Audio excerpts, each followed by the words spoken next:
Yo, what's up?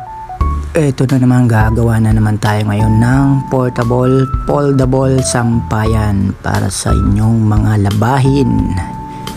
Okay, so dyan gumagawa na nga ako ng frame muna. Ayan, inano ko muna, sinukatan ko yan 5 feet by 6 feet.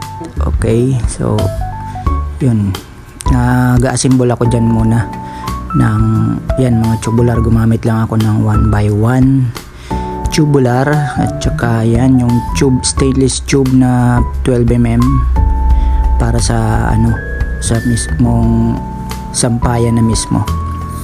Yan, na-assemble ko muna.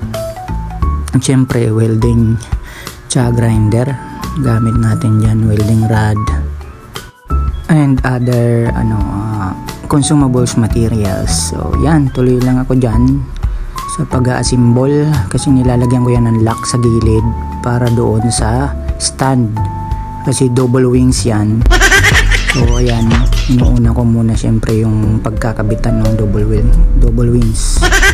O ayan, makikita nyo naman pong itsura.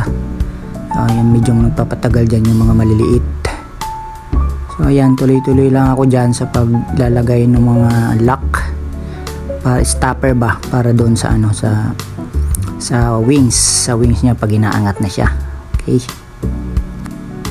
nililinis ko yung ng grinder. Siyempre kita nyo naman yung grinder ko, ang laki, kaya medyo mabigat yan, kaya lang wala tayong ibang gamit, so pagtiyagaan muna natin yan muna. Okay, so yan. So yan ang ating finished product. So pinapakita ko dyan kung paano siya pinapatayo. Double wings yan, so merong magkabilang gilid, inaangat lang yan, tapos isasalpak nyo lang yung stand nya para maghang siya ng ganyan. So dalawa na yan, ganda yan. Ayan, kung makikita nyo, ayan na yung ating overview. So ganda, di ba?